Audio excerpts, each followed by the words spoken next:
Pleasant good morning to everyone, and welcome to another edition of the Carlos Brown Show right here on the Black College Sports Network. Yours truly, Carlos Brown. Our guest menu for today looks like this. Larry Chatterbox Hale of the Texas Southern Radio Network. He will join us in hour number one.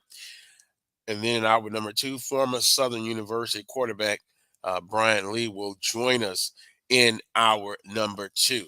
Before I introduce the panel for this week's edition of the Carlos Brown Show, here's simply what's trending.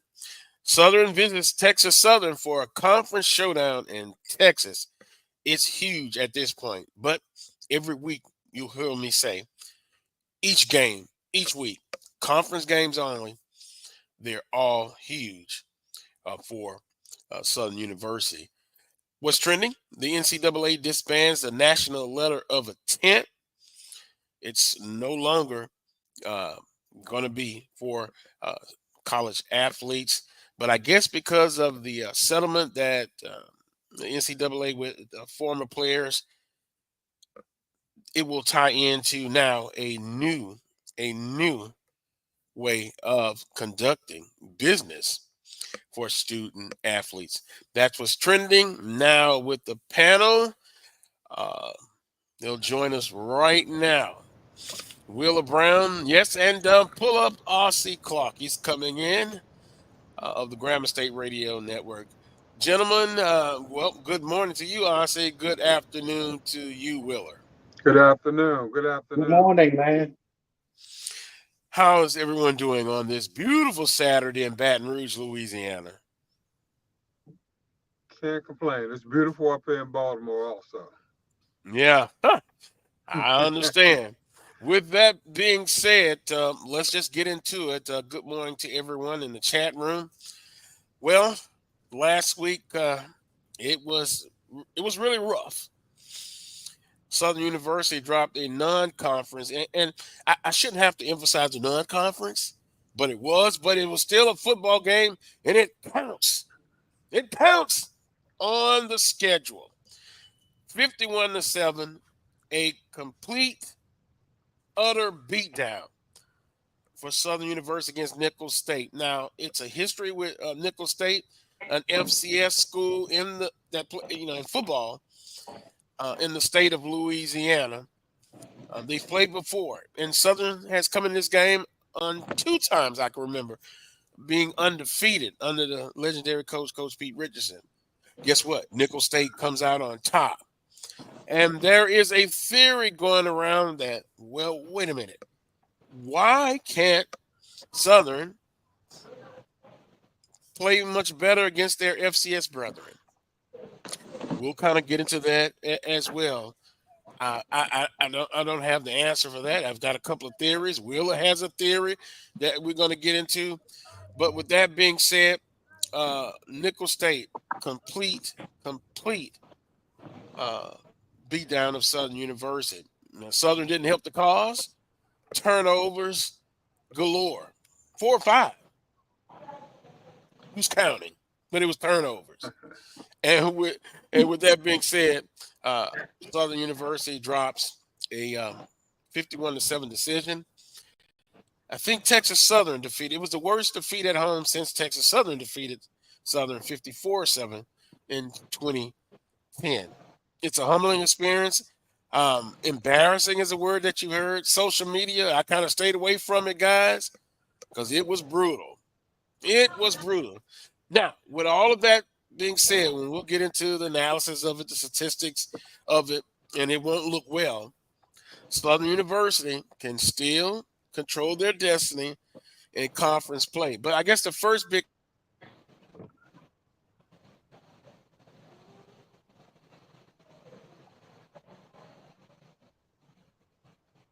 every game, and you want to win past the conference.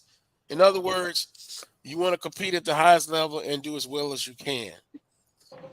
Is it a time that, as a conference, do we start putting some more emphasis, a much more emphasis, on winning the non-conference games as winning the conference games. Willa, you had a theory before we started the show.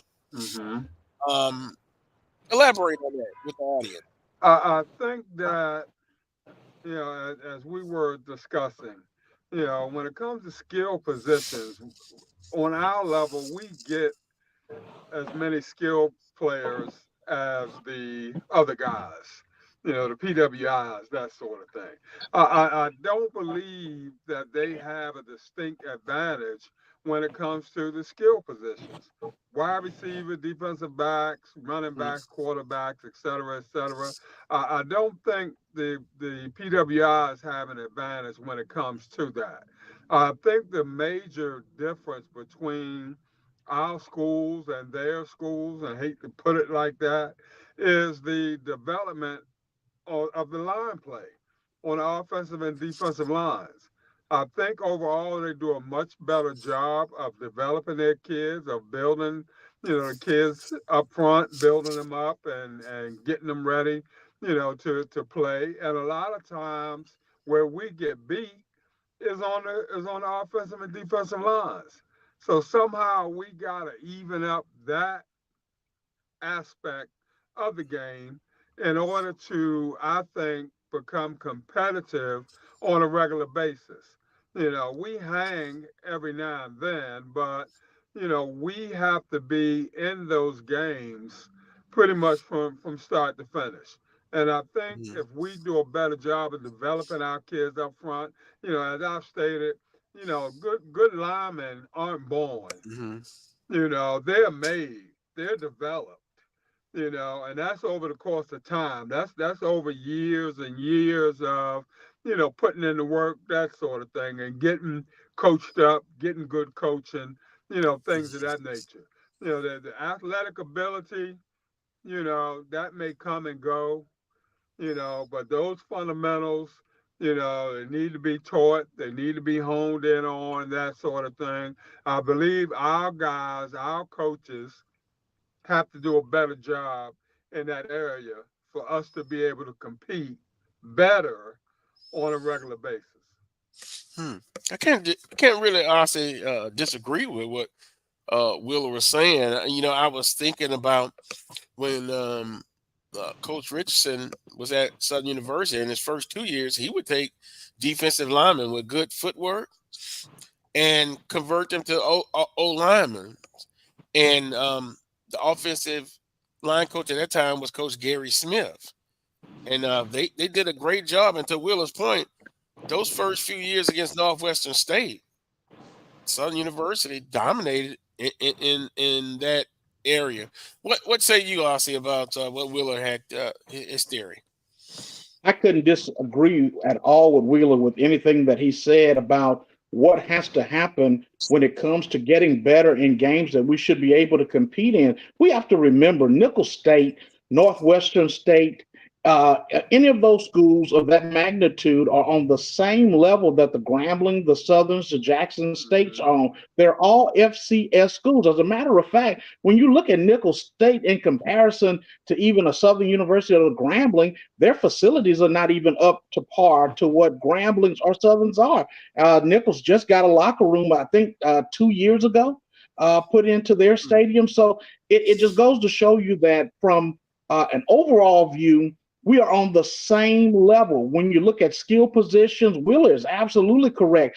Skill for skill, everything is the same. The only difference is how are the guys in the trenches being coached up every single day? Can you find guys that are willing to grind and willing to go get it out the mud every single snap, every single play? And I think that that's the biggest difference right now when you really look at how teams in the Southwestern Athletic Conference are being deemed or being looked at, because we do not match up well against other teams who are FCS by any stretch of the imagination right now. And it's only because of what Wheeler's already told us today. It's what's happening down in the trenches. It has to get better. And if you're going to get better, you got to go out and recruit better players.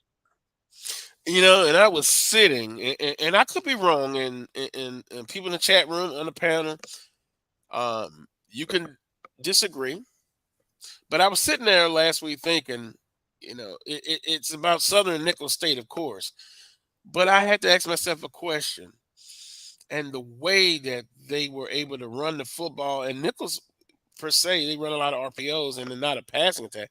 How many teams in our conference could Nicholls State defeat our top tier teams in the conference? And at that point, I had to ask myself that question, and I said yes. Now I think I thought about FAMU and Nicholls State, but to your point, in the trenches is where they have the advantage. So to the chat room, And Carlos, Mhm. if you got a good line coach, you better pay him. If you got a Yes, good sir. line coach, Yes, you better sir. pay him. You better do whatever it takes in order to keep him. Because contrary to popular belief, they are not a dime a dozen. Mm, If you got a good one, you need to take care of him more so than the offensive coordinator, defensive coordinator. He's right up there with them in terms of importance to your mhm, to your program. And if you got a kid that's interested in becoming that, then he needs to have the resources to be able to develop himself as a coach by going to those clinics and going to observe the best that's out there in terms of honing their particular craft. So mhm, somebody in the chat room said, "Don't let the coaches off the hook." They're absolutely right. We don't let the coaches off the hook by no means. mhm. But we have to do what it takes in order to help them develop themselves so that we can become better overall. And and honestly, to that point, it was brought up, and many years ago we had a conversation about for as the payment aspect. Nicholls State Mhm. coach makes about 60,000 less than Southern's head coach, Coach Graves. And I'm sure the assistant coaches are not making as much because we've always talked about this show. Assistant coaches need and position coaches need to be paid more. But now, Will, it looks like you want to say something. But the point of it is, on the pay scale, they're eh, overall in the SWAC conference, at least the majority of the coaches, they're getting paid more than their Southland brethren, at least in the And state of and and Louisiana. that's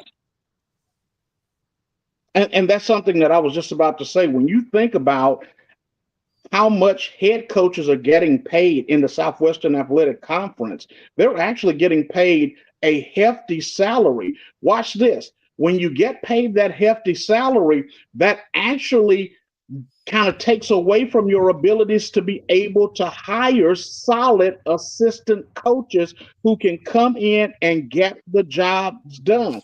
When you have a coach that makes somewhere in the neighborhood of $400,000 a year with incentives, one of the issues that you will run into is then down the line, how then do you pay everybody else, and especially that guy who's supposed to be those position coaches, especially your offensive and your defensive line coach? And so a lot of people said, well, what was the difference? When Coach Pete Richardson, Coach Dawson had their better teams at Southern University, you know what they did? They didn't have a high, hefty salary at the top, at the beginning. What they did is they took a pay cut to ensure the fact that they could pay their coaches, because you're only as good on any collegiate or any sporting level as the assistants that you bring in. And so you have to figure out a way to up the ante for your assistant coaches so your programs can actually succeed.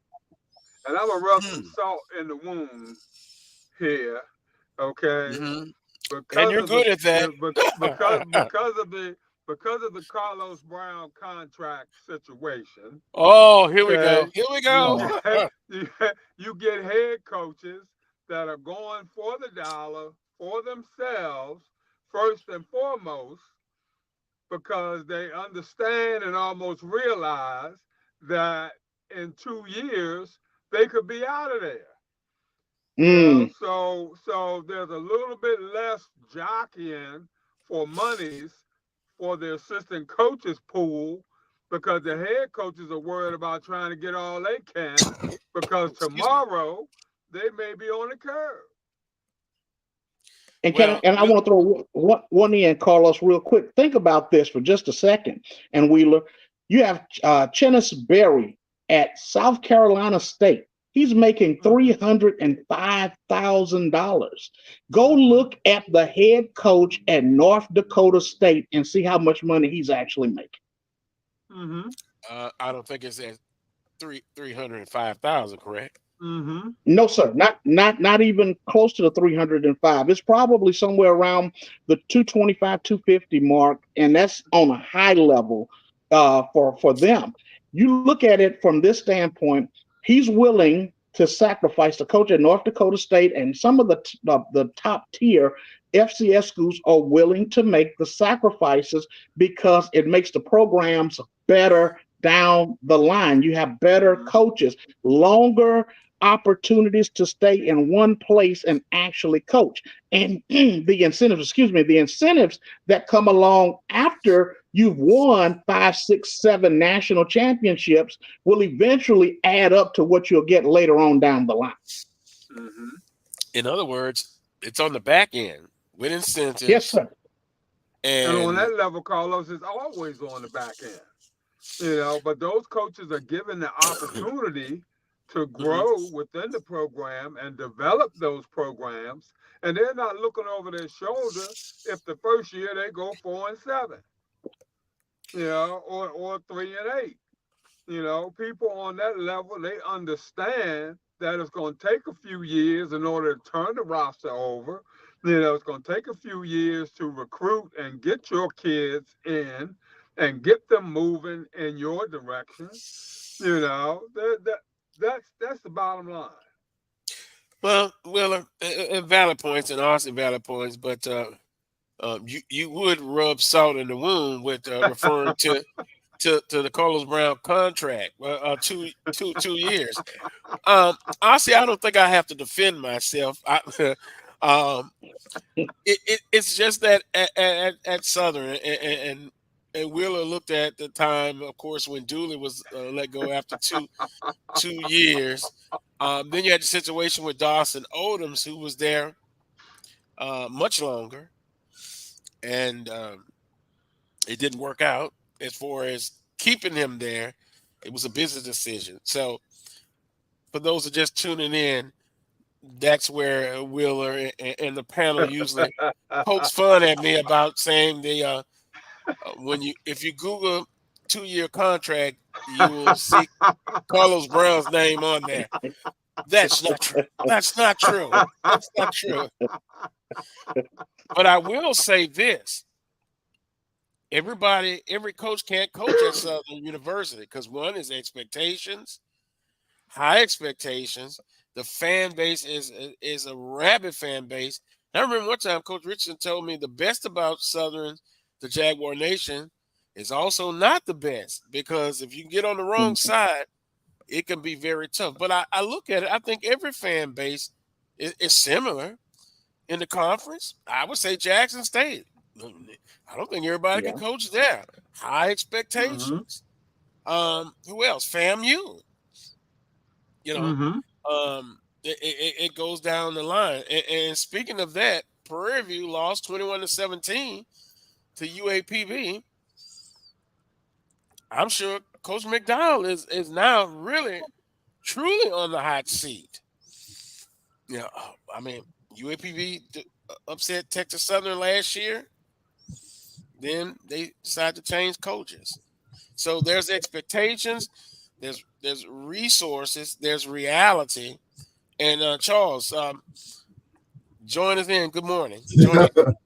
Good morning. All kinds of Wi-Fi and signing issues, all kinds of drama going on. I hope this ain't a precursor to what's going to happen today, but I'm glad to be with you. It ain't a good start to the day. Wi-Fi issues are like, what the heck is going on here? But I'm here. Welcome to the I'm Finer here. Hills, Charles. I'm really glad to be with you. Yes, sir. Well, I don't know how much of you heard, but Wheeler had a theory about the O-line and defensive line play. And then we kind of went to those steps, expectations. We'll get to the statistical story, and it's not pretty, but it all started with Southern University losing to Nicholls State 51-7, and it's a non-conference game. But wow, these type of games, I look at critically. I'm not shocked or surprised that Southern lost, but at home, 51-7, it was brutal. Well, Carlos, I'm glad you're feeling better. Glad you're back on the air today. And Thank you. we didn't have a show last week, so if we did, we would have previewed that game. And my expectation between Southern and Nicholls State was one thing: keep it competitive. That was going to be my spiel. Keep it competitive.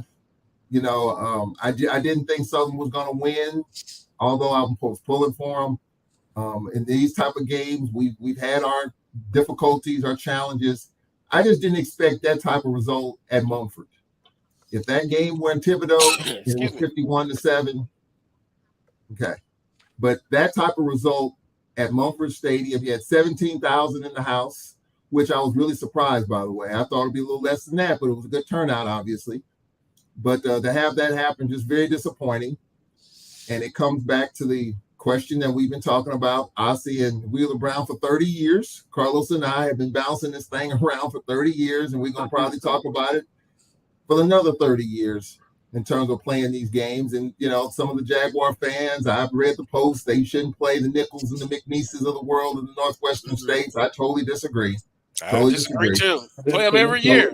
I put them on the schedule every year until you do better. Where else you gonna go? Are you gonna drop down? Are you gonna play down? You're gonna play the Tuskegees of the world and the Morehouses of the world? Well, Southern does that.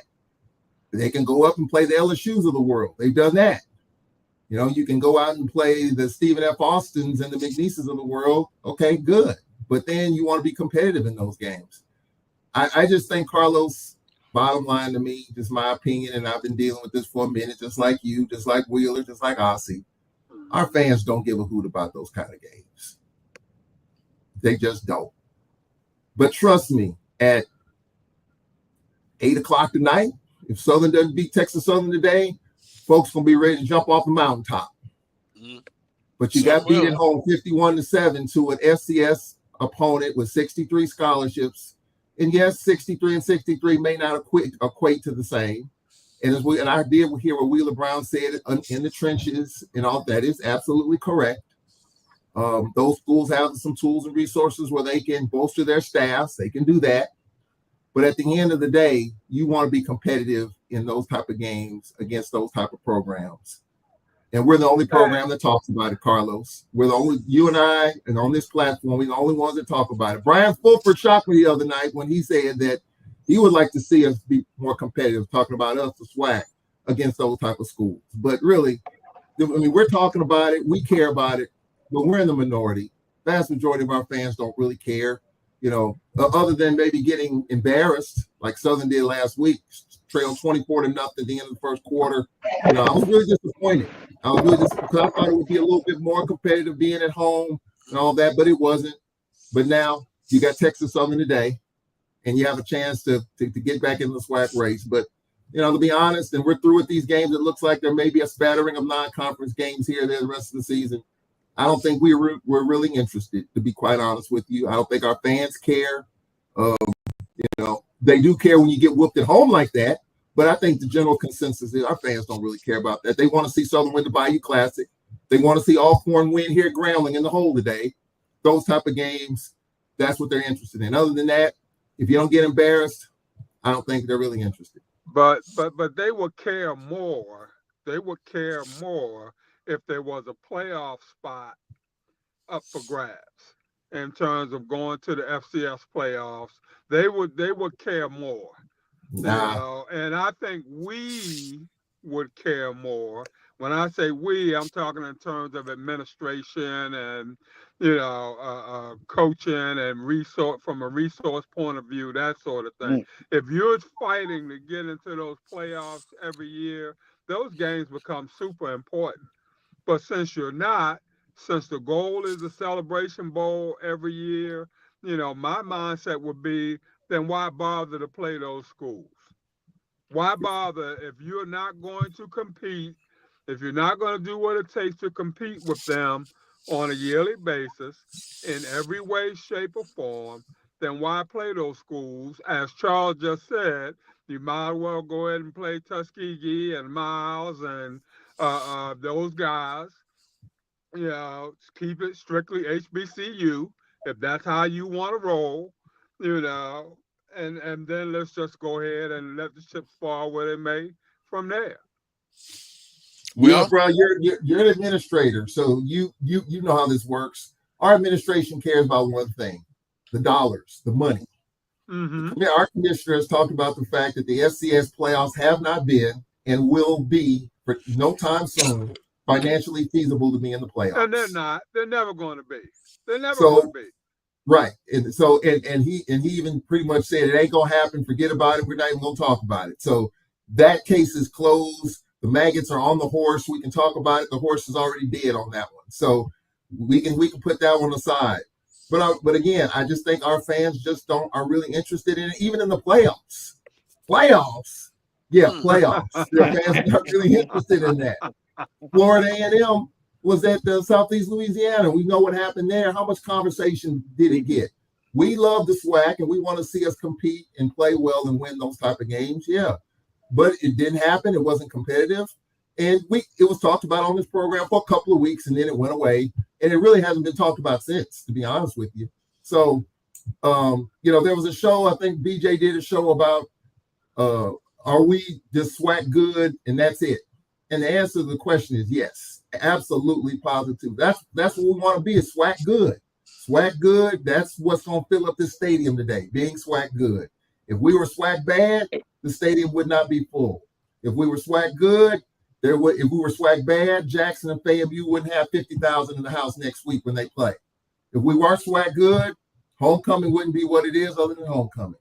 So, I mean, we can talk about this. I don't have a problem with it, but until we start winning some of these games on the regular, we're probably not going to play them quite as much because financially, the contracts is a home and home. It's a wash financially in terms of making dollars, unless it's a 2-for-1 or whatever the case will be. I just don't see it happening. And we can talk about it and continue to fuss and cuss about it, but I don't think it's going to change anytime soon until we start winning some of these games on the regular, and we're not. Well, and I could bring a unique experience, but here we go again. I'm going back in the past. Somebody accuses me of always living in the past, but the past can also help you navigate to the present and the future. I go back. Coach Richardson, 1993, first game in the Louisiana Superdome against Northwestern State. You know how I felt about it, guys? The panel? If Southern's close in the fourth quarter, they'll have a chance. Guess what? Southern blew them out of the Louisiana Superdome. And everybody was like, wow. Southern defeated a Southland team, and it wasn't even close. Next year, they go to Northwestern State. Blanks them. 20-0 on the scoreboard. And what that game did, it set the tone for the season. Now, I can only speak for myself. And if you put a percentage on it, I don't want to say all of the fans don't like these type of games, but probably the majority does. You put a percentage on it. But it comes to a point where you have to be more than SWAC good. It's a duh moment. You want to win the conference, you got to win the conference. But if you're a competitive person, coach, football player, no matter what sport, you want to win, and you want to win at all costs. Now, I'm a competitive, you know what? I have friends that graduated computer science, and they're in the business world, in the working world, right? Guess what? They take on the competition from other schools, and they get it done. They don't feel less than anybody.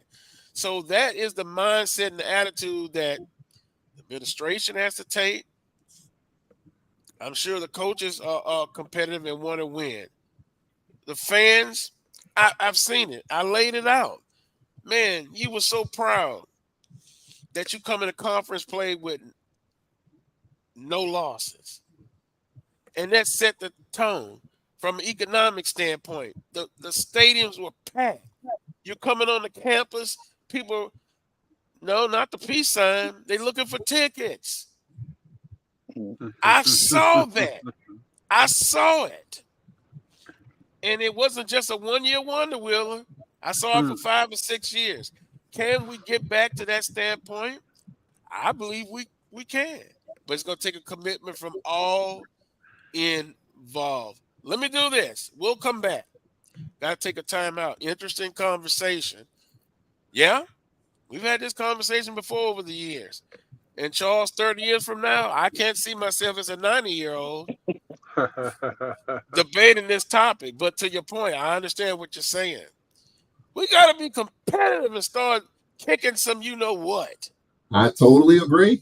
I'm with you. But we're in the minority. I'm with you. I'm with you.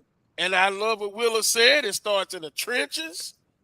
From administrative side, everybody's got to be on board. And I still believe in the fan base. I believe they still want to be competitive and win those type of games. And if I'm an AD, which I'm not, Willer is, I'm putting them on the schedule every damn year. one of those, I'm telling you. And we're gonna be competitive. We're gonna start winning. We're gonna start being consistent. You're watching the Carlos Brown Show. We'll be back after this quick timeout. Hey, grab me one too.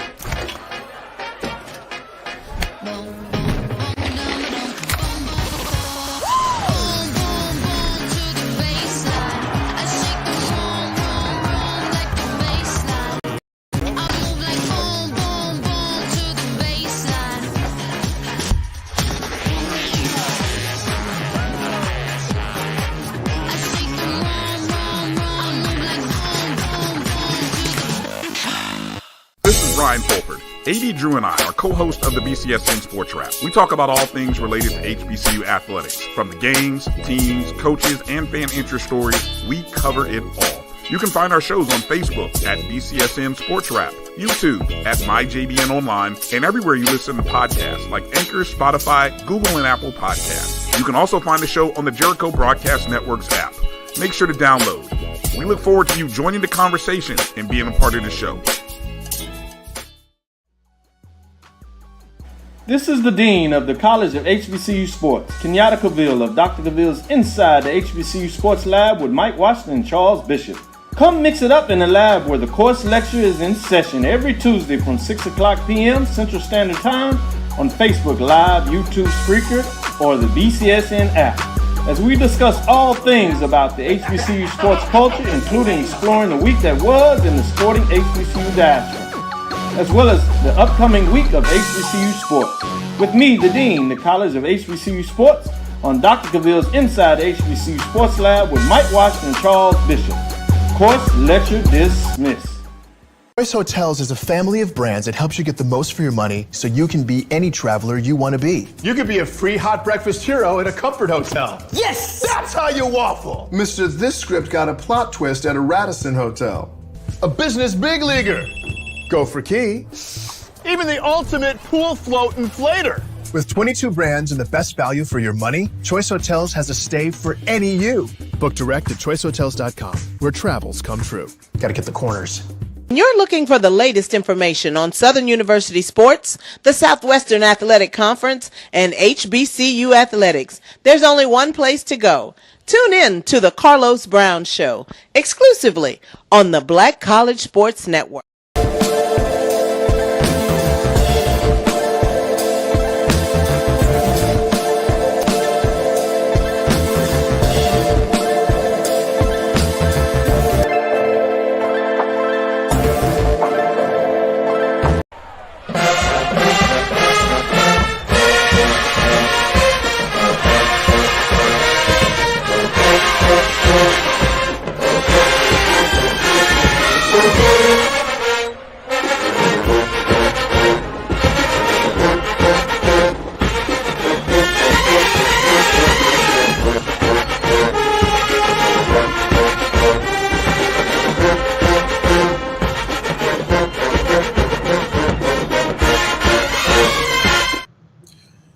Welcome back to the Coles Brown Show right here on the Black College Sports Network.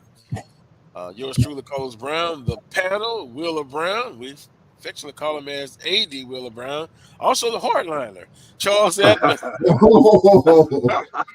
Charles Edmond of the All-Core State Radio Network and Austin Clark of the Grambling Radio Network. Before we get to our very special guest, Larry Chatterbox Hale, I have in front of me some statistics. Net yards rushing, Nicholls State 224, Southern 32.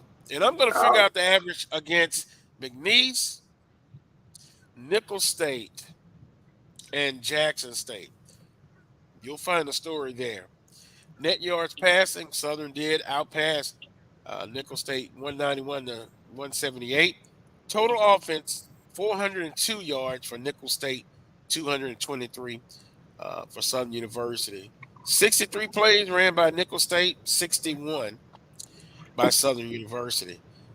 Third down conversions, 3 of 12 for Nicholls State. Not good at all, but they had a lot of big plays. Southern, 2 of 12. And then I won't give you too many more. Noah Bolden, 7 of 20, 93 yards. Jalen Woods, 10 of 17 for 98.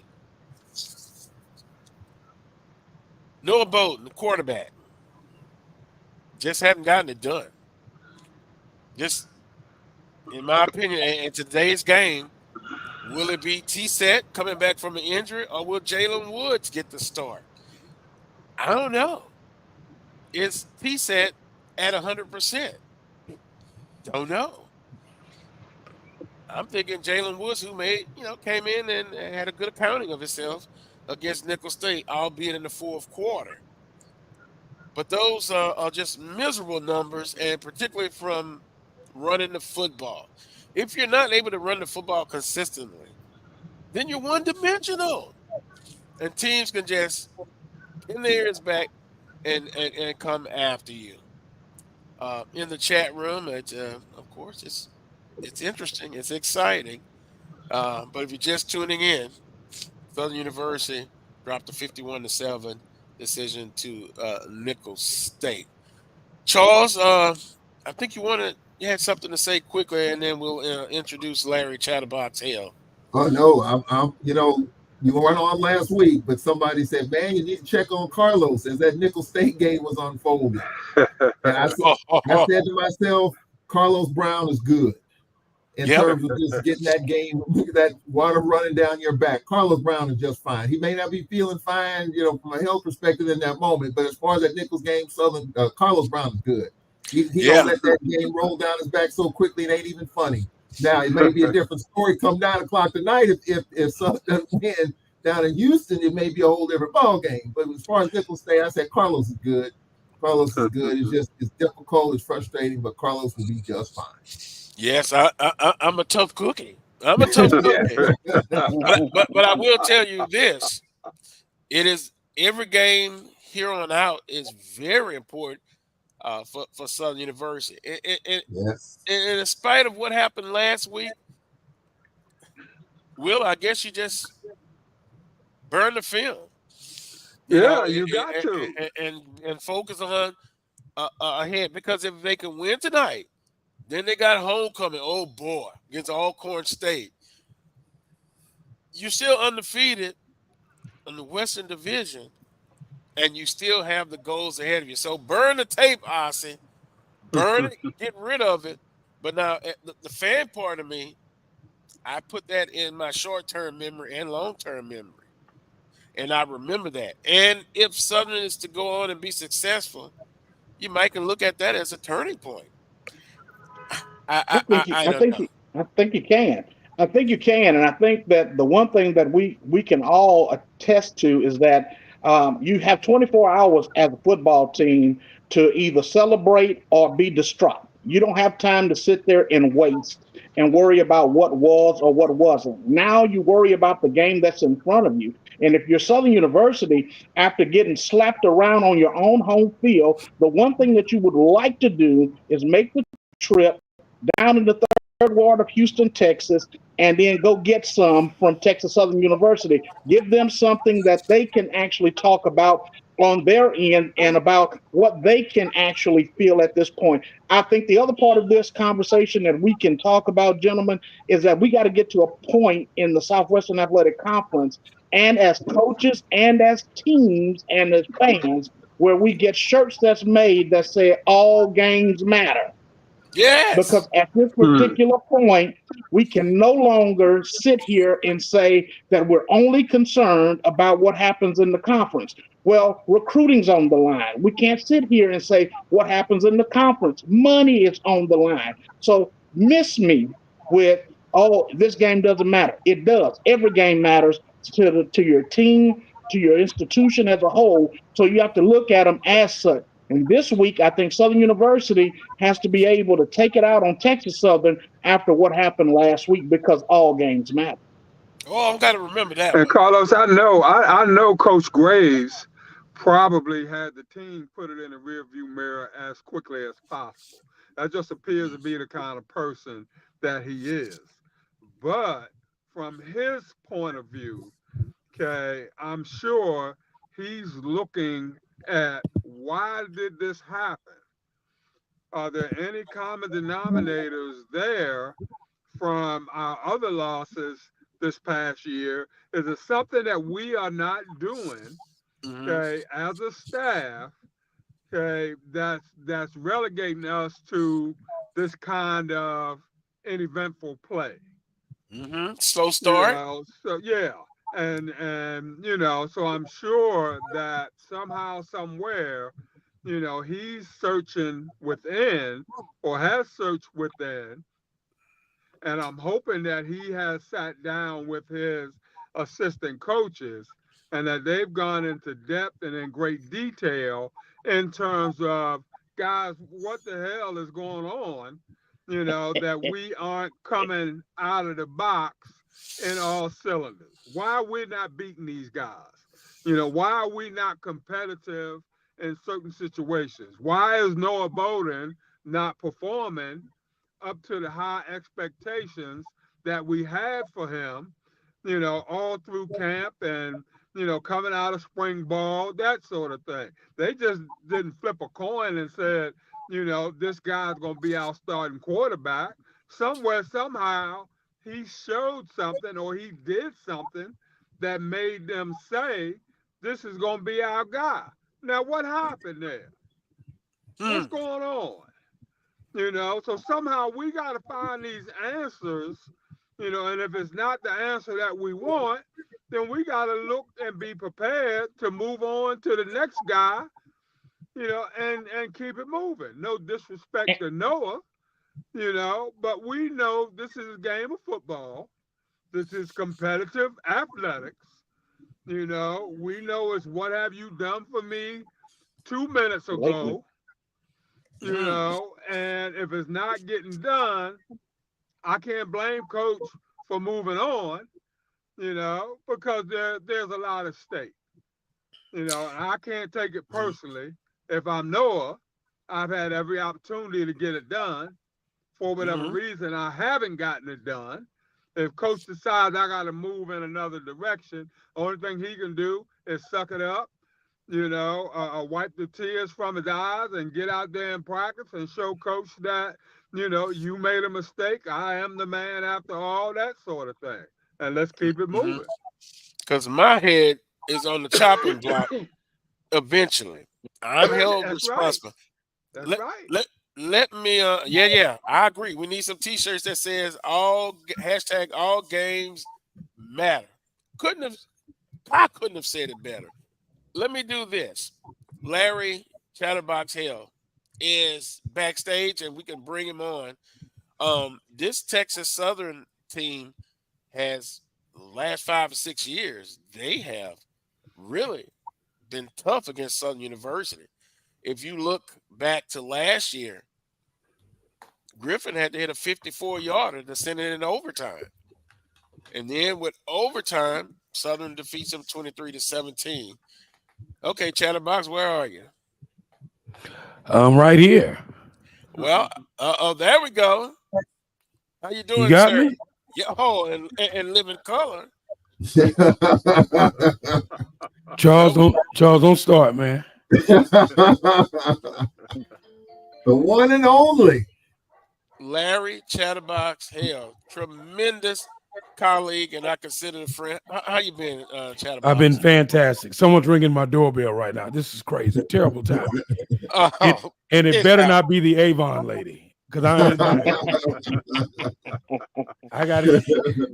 It better not be the Avon lady, because I ain't buying nothing. All we got on our mind today is football, and more football. Football. Last time I just mentioned it, Southern over Texas Southern 23-17 in overtime.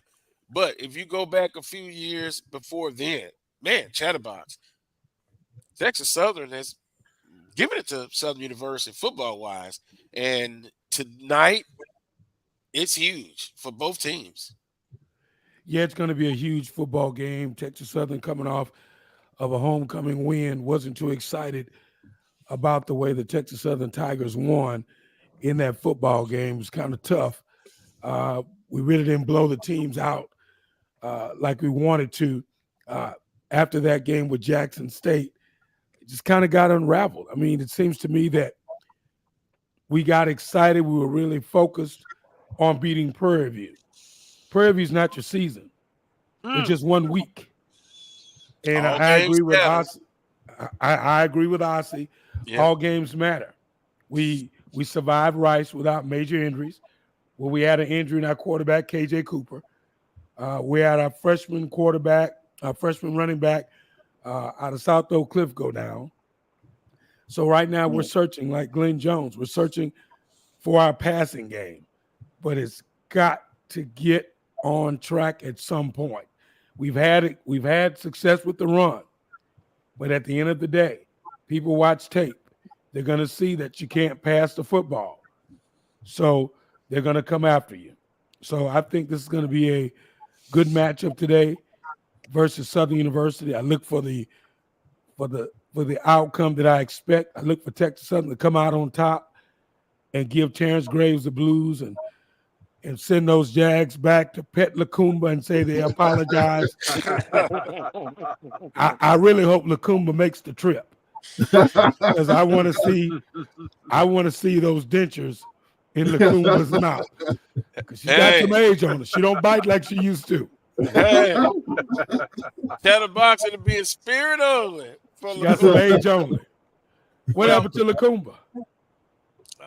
Lacumba has gone on to glory. No, don't say it. Yeah, a while back. But I didn't see anything on social media. You didn't tell me that. What? Willie Scott didn't release that in the game notes. But I just think no live mascot. But I got to be honest with you. I just think Chris Dishman has came in and changed the culture of this football team. A lot of the players are really excited about the Chris Dishman era. The defensive coordinator, Billy Parker, the offensive coordinator, Stephen Smith. They're really excited about the game plan. You got to get Jaron Johnson the football. He's a stud transfer. He was playing wide receiver, and the coaches decided to make him a tight end, which is good in his aspect because rarely can a linebacker keep up with him because he's very strong and very, very fast. And go ahead. Chatterbox, that was gonna be my next question. And go ahead. You went into it about Coach Dishman and trying to establish a culture. How has it been so far in year one for him? Ups and downs? Well, it's a learning curve, and he made a statement against Jackson State. No position is safe. It's all up for grabs. He said he was taking the locker room back. He tried to give the locker room to the seniors. Not sure why, because they don't know how to win. This class is full of shortcomings. So you can't give it to some guys that don't know where they're going. You understand what I'm saying? Mm-hmm. You can't give it to them. You can't say, hey, here's your locker room. No, you got to keep your foot on their necks until you get it the way you want it to be. Mm-hmm. And that's what he had to do. He had to take it back. He's okay, since you guys can't do it the way I need you to do it, I'm going to take it back. and we're going to get back focused, and we're going to get back serious, and we're going to get back in the football business. We took a tough loss against Rice. We played Lamar to the end. Penalties hurt us at the end, celebrating and jumping off sides and things of that nature. We've been shooting ourselves in the park for years. And that last drive showed that it's still there. That it's still there. You got to shake that. You got to shake that. You got to stop shooting yourselves in the park. Give yourself an opportunity to win. You had Lamar, a Southland Conference school. Man, those folks were shaking in their boots in the stands. And when they won, they were cheering like they won the Super Bowl, but we gave it to them. That's not just the Texas Southern homer in me. I saw it. Yeah. If the window was high enough and would open, I'd have jumped out the press box. Oh, no. Don't do that, Chatterbox. Because I had just paid my Aflac up and I wanted to see how much I could get out of it. I got off the trial and just went ahead and upgraded to the deluxe Aflac. I want to see what the duck was talking about. We're visiting with the legendary Larry Chatterbox Hale.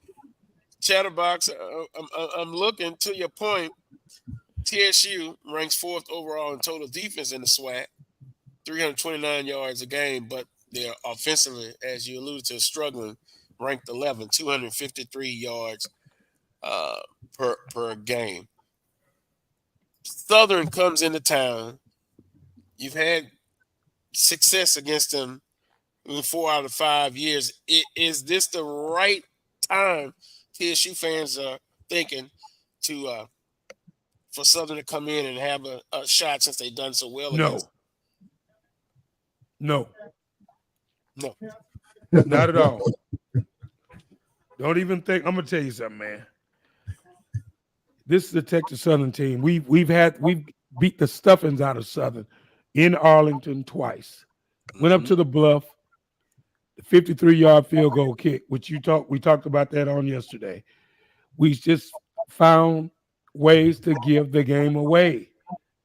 And we always manage to do it. When we do it, we did it on the Bluff. So now we've got to refocus. And we're doing all this without Jacob Williams, our preseason SWAC player of the year. He's hurt. Injuries have really hurt us. I didn't even mention Jacob Williams. He's going to be out for at least 5 more weeks, to my understanding.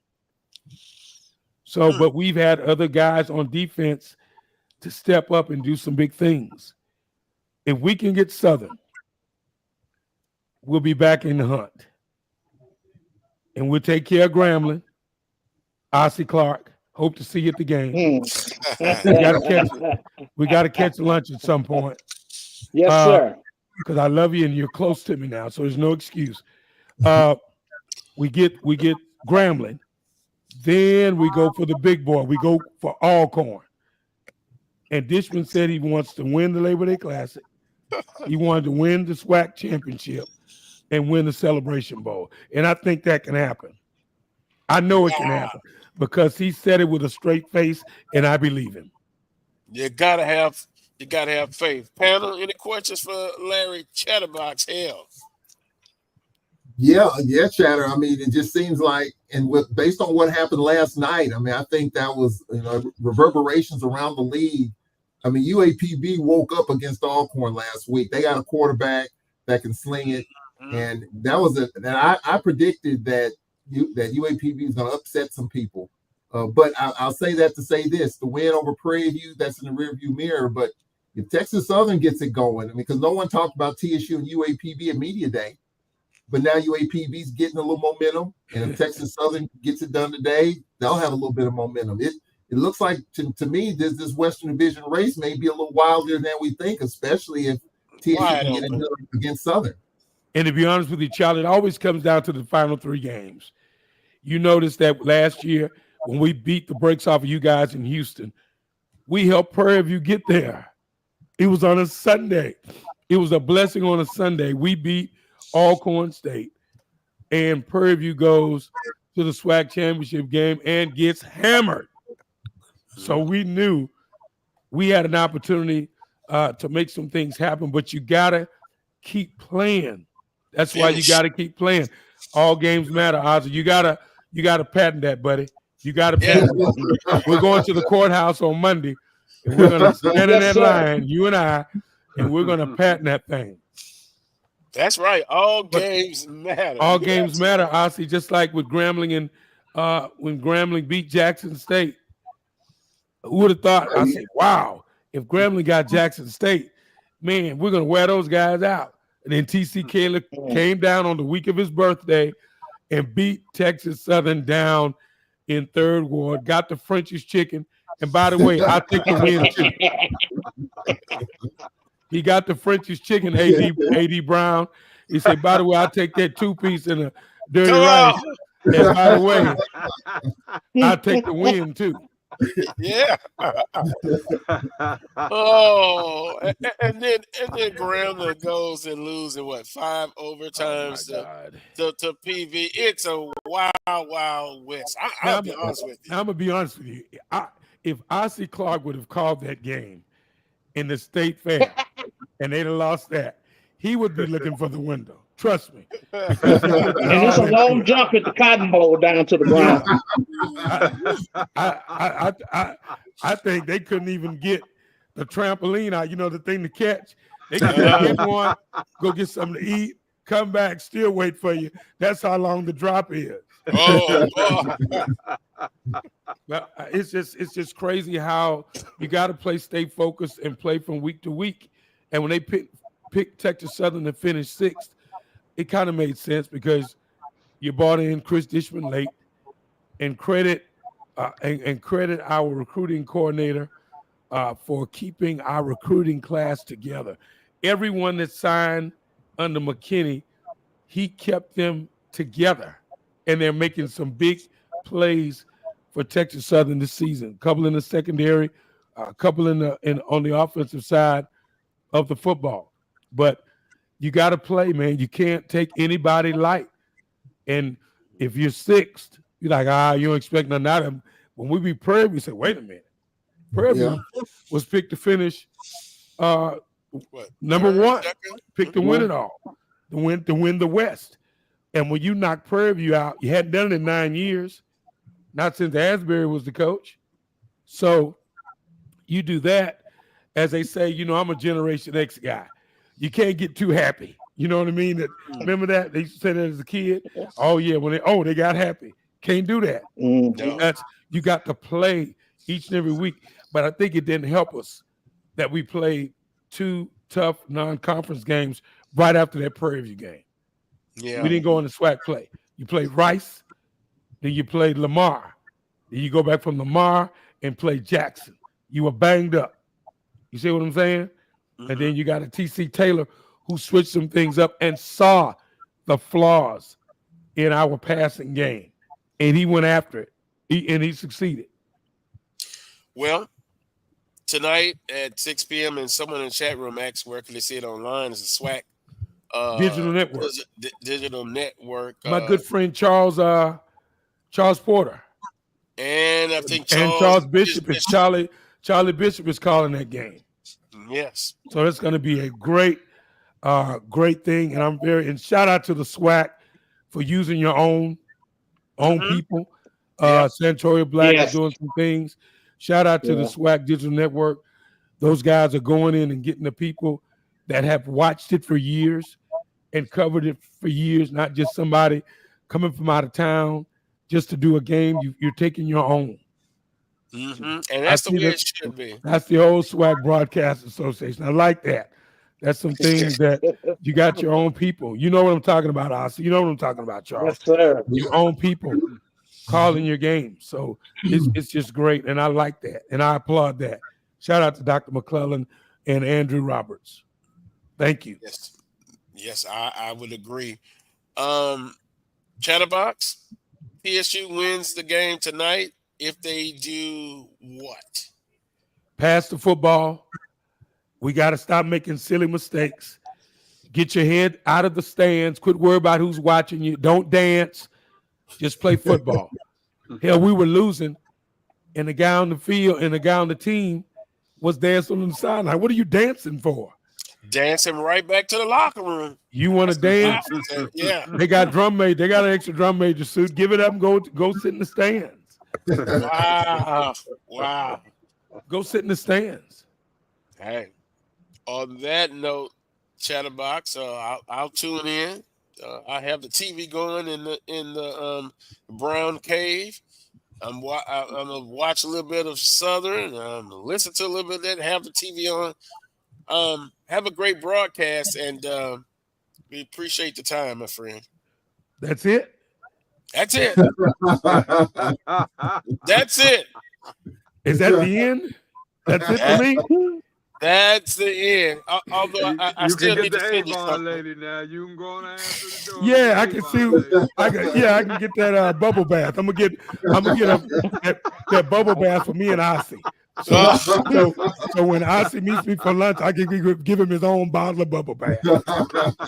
Hey, that sounds like a winner there. And I don't need no crazy text coming from his significant other. What are you trying to say, Chatterbox? Nothing wrong with getting your brother a bottle of bubble bath. No, and I'm going to give one to Charles, too. I'm going to get a bottle of bubble bath for Charles Edmonds, too. So he can get his back brush and scrub that back of his. Okay? Just a little broadcast love. Yeah, that's all it is. Thank you so much for having me, and we'll talk later on down the line. Yes, sir. Appreciate you, Chatterbox. All right. That was Larry Chatterbox here. Legendary. Yeah. Oh, my goodness. And, you know, I've listened to just about everybody's broadcast from Charles Edmonds, and I like Dean Barnes. Also, I've listened to Ossie and Santoria. Daryl Asbury, and what's that guy named Rob J? Oh my God, Rob J. They are hilarious. They're enjoying themselves, and a game breaks out. If you get my drift, I mean, it has really been exciting. You got some legendary guys that has been doing that, and this point with the Swag Digital Network, having your own to broadcast. I think that's a very good thing. Mm-hmm. With that being said, coming up at the bottom of this hour will be Brian Lee, former Southern University quarterback. Charles, I think you should remember him for Southern University. Coming up next, though, Spanning the Sweat. We're going to take a timeout. When we come back, we'll look at UAPB and their victory last night on a Friday night. We'll look at last week's ball games, and then we'll get you ready for this week's games and prediction. The game of the week, Grambling going to the hole against Alcorn going to the hole against Grambling State. I think that's the game of the week. But hold your thoughts. We'll come back. You're watching the Carlos Brown Show right here on the Black College Sports Network. If you think all pads are exactly the same, think again. This is Always Ultra Thins reinvented with the Always Triple Protection System. This pad wicks gushes 90% faster, absorbs even more so you can feel dry, and locks odors in. Rethink your pad for up to 100% leak-free and odor-free comfort with the totally reinvented Always Ultra Thins. This is always like never before. The Cuvée Group is a Florida-based marketing and training consulting firm. We help businesses communicate to their target audience and engage them in conversation. We also help to expand their audiences, which will ultimately result in growth for those organizations. In addition to being a certified constant contact specialist, my colleagues and I are also certified in John Maxwell Leadership Principles. We use these proven principles to conduct workshops, training, and private coaching sessions for individuals and companies looking to take things to the next level. Contact us to schedule a free consultation. Issues today, don't delay, call Cuvée. Nope. Nope. Come on, him? Ooh, I like him.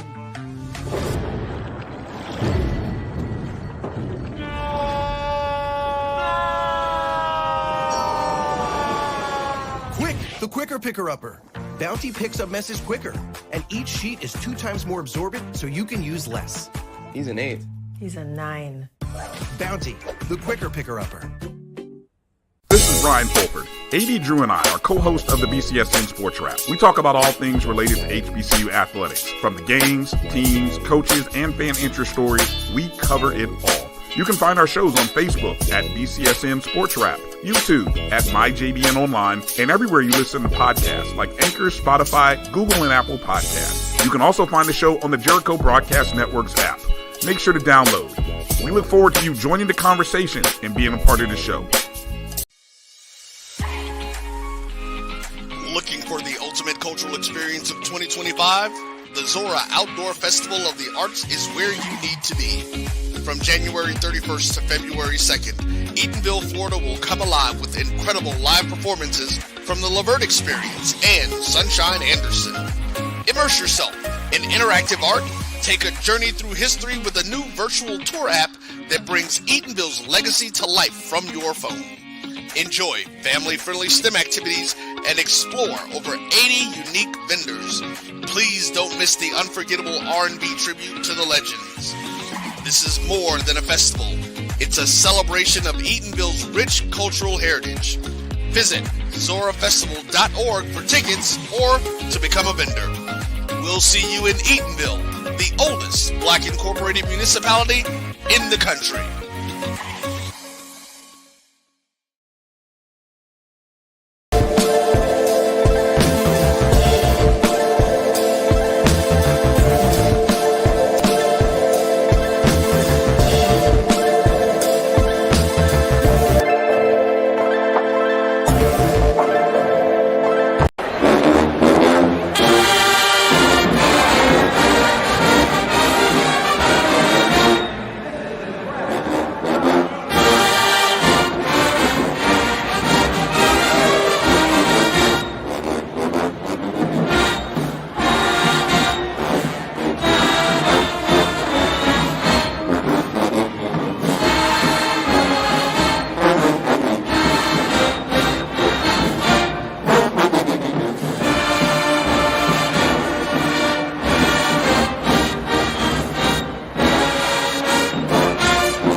Welcome back to this week's edition of the Carlos Brown Show right here on the Black College Sports Network.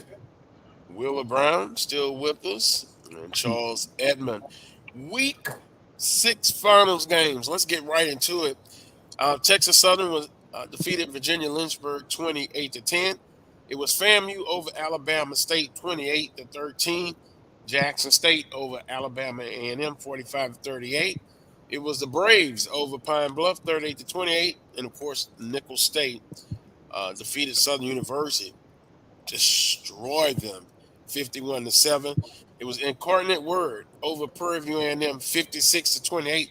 So there were two matchups of SWAC versus the Southland. But let me go back to the FAMU and Alabama State, 28-13. And it was my first good chance of being able to watch Alabama State. Defensively, they're as advertised. I know they had some issues offensively, down to a third or fourth string quarterback.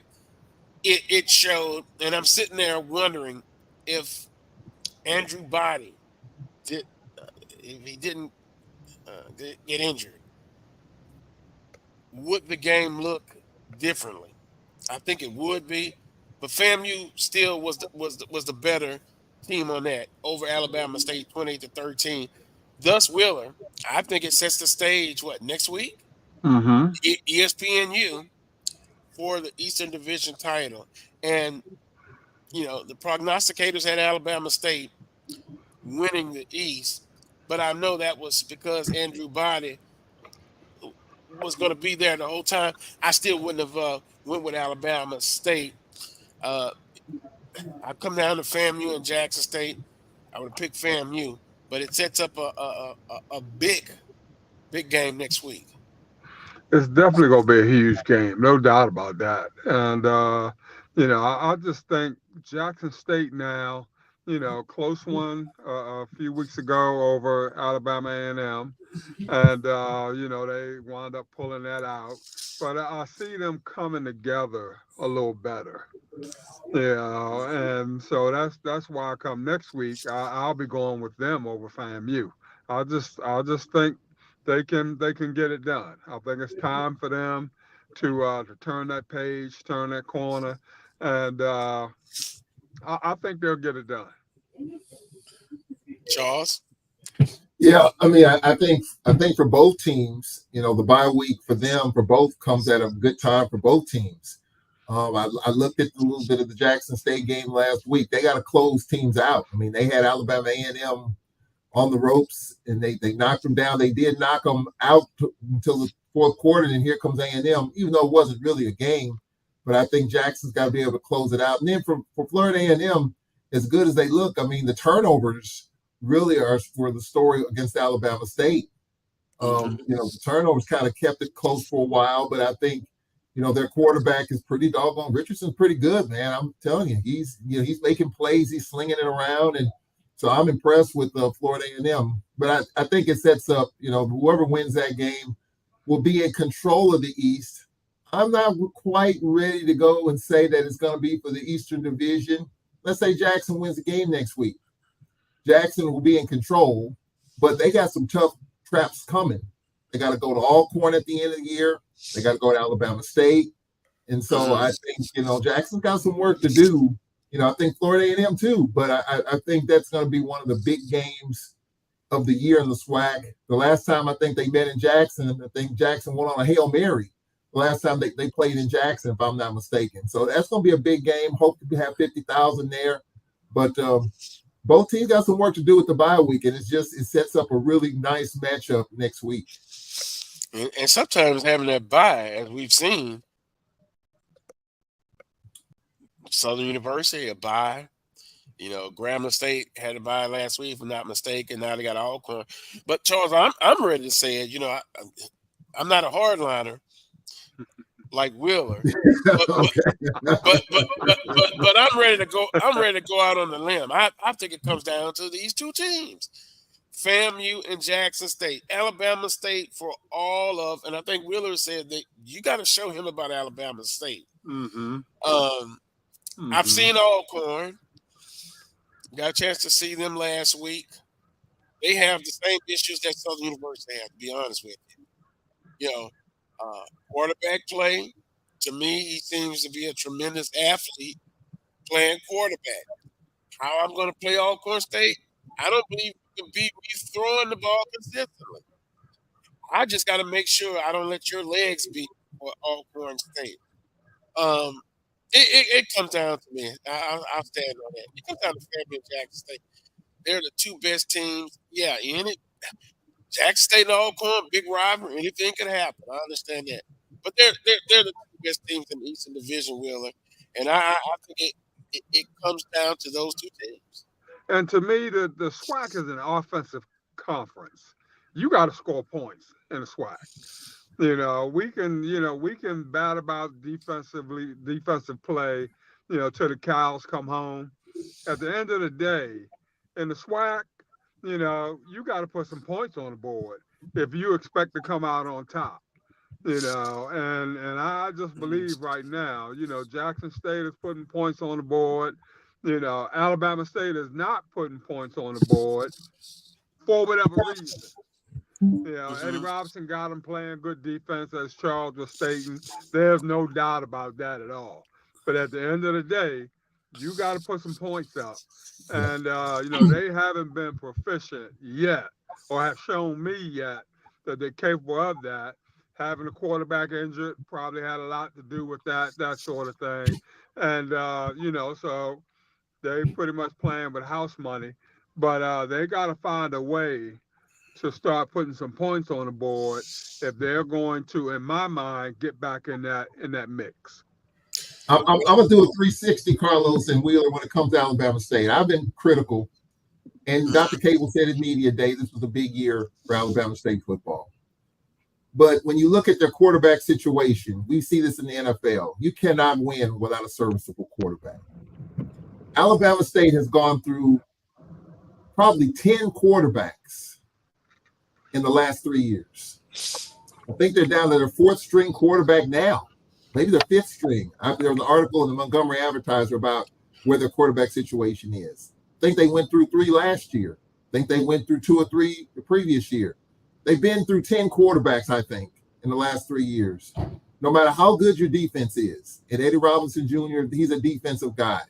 You got to be able to put some points on the board. You got to have a quarterback that's manageable and serviceable. Andrew Body, I think, was going to be that guy, but he got hurt. Their second string quarterback injured. They're down to the fourth string quarterback. You know how tough that is. Very limited reps. You're getting it in live action. You're probably in camp, didn't get a lot of reps. So I'm going to back up a little bit when it comes to Alabama State. When you've been through that many quarterbacks, and it's just, as Manuel Barnes likes to say, buzzard luck, where it's just tough. And it's no matter how good your defense is. I'm going to back up a little bit on Alabama State because of the fact that they've been through so many quarterbacks in the last 3 years, and it's tough to find one that can get you where you need to be. So I think for Alabama State, I think all good intentions, but without a manageable quarterback, a serviceable one that can make the plays, if you can run the football, I think it's going to be tough. You talk about Alcorn now. Xavier Vaughn's getting it done with his legs. Our running game's getting it done. 1,000 yards rushing in the last 4 games. We'll see if that can continue today. But on the other side of the coin, we've committed 39 penalties in the last 4 games. And when you're playing on the road in this type of environment, in the hole, where even on this field, the late Steve McNair couldn't pull one out 62-56 in 94, how tough it is to win here. And Grambling, I think Mickey Joseph said it last week. Grambling was smelling themselves after beating Jackson State here. It was too late in reeling them back in going into the Prairie View game. He reeled them in too late, and you saw what happened, even though Grambling led in that game, and they let it get away and lost it in overtime. But, I think for Alabama State, going back to them, I think they got to find a quarterback and get one healthy, and I think they'll be fine. But, this Jackson and FAMU, the 2 best teams, but I'm going to back up a little bit on Alabama State because I kind of feel for that situation. We went through that 2 years ago, and then Aaron Allen came back and led this Braves team. So without a serviceable and manageable quarterback, I don't care what level you're playing, Pee Wee, NFL, SWAC, it doesn't matter if you have a quarterback and you're going through 3 or 4 a year, and that's what Alabama State has been doing. And Charles, that injury situation probably got Eddie Robinson off the hot seat. Because if it had not been for those 2 guys getting injured, his seat would be very, very uncomfortable right now. No doubt about that. So but that's gotta make a difference in terms of the evaluation process when it comes to him for this year. Yeah. Well, he's got some time now.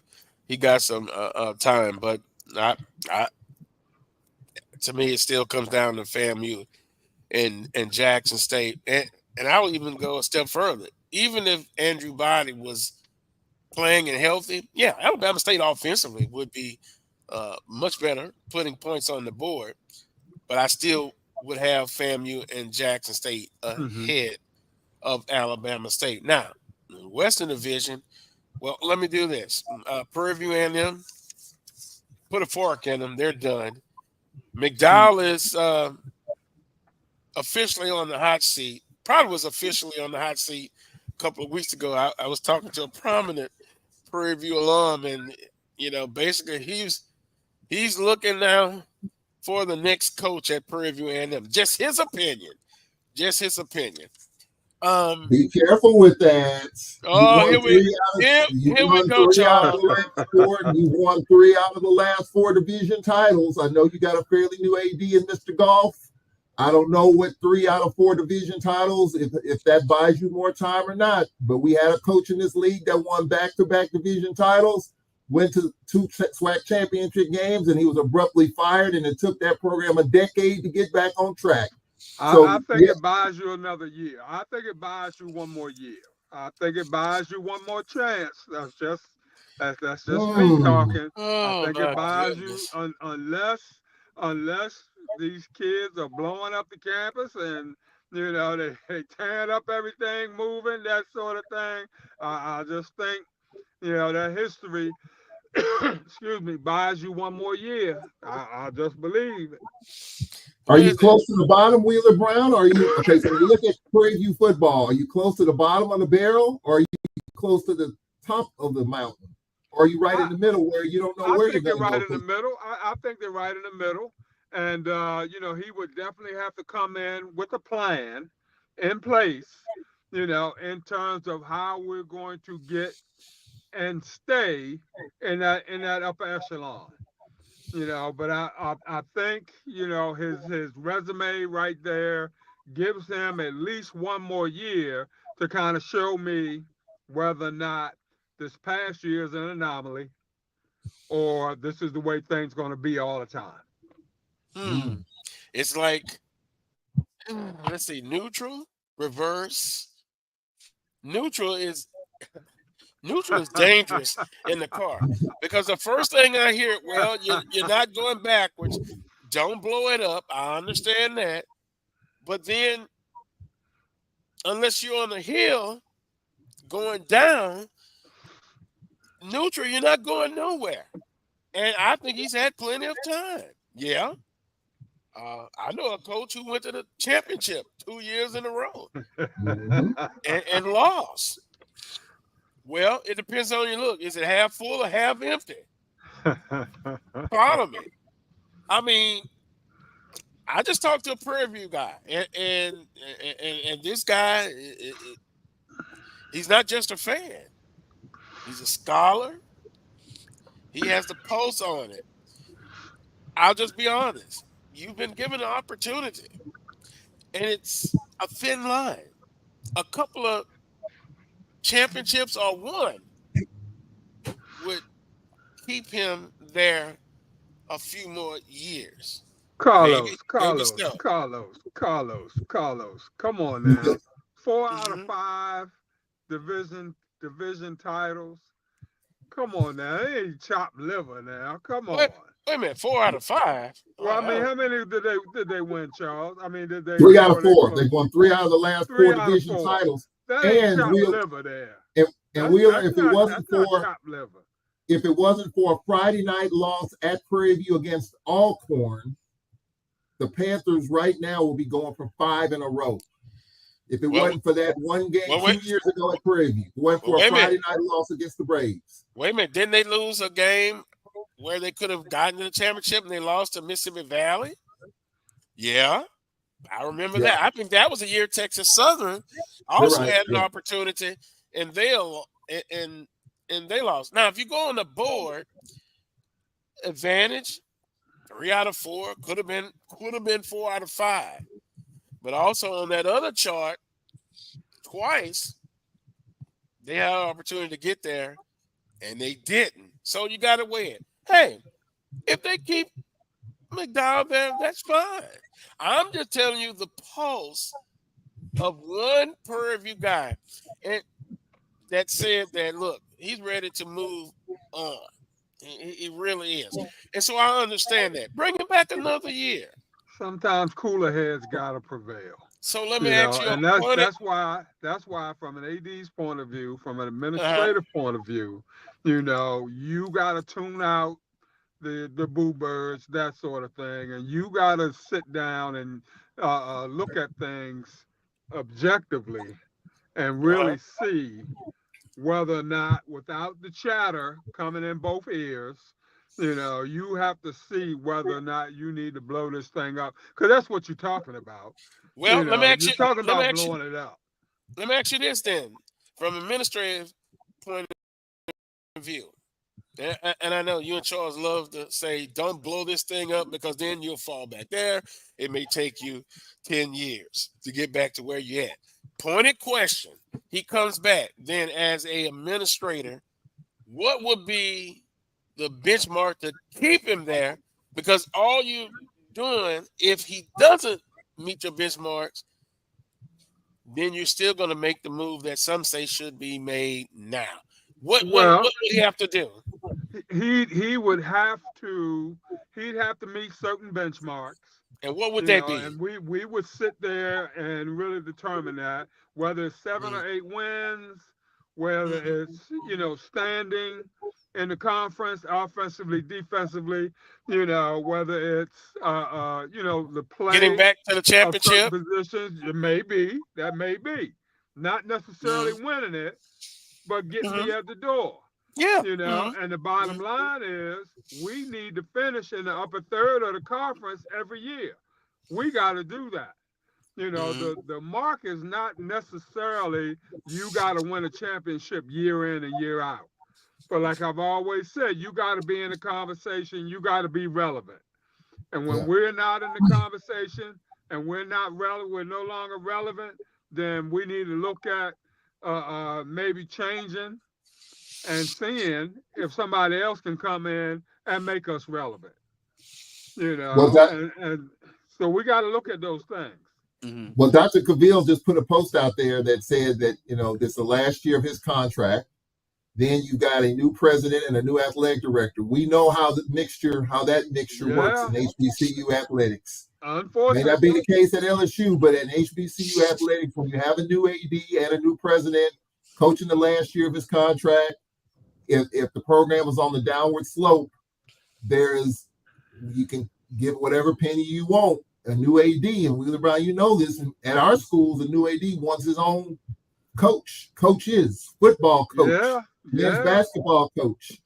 And so it's a tough situation right there. Now, if Prairie View were in the mix, if somehow, some way they won the division again through although mathematically they're not out of it, realistically they are.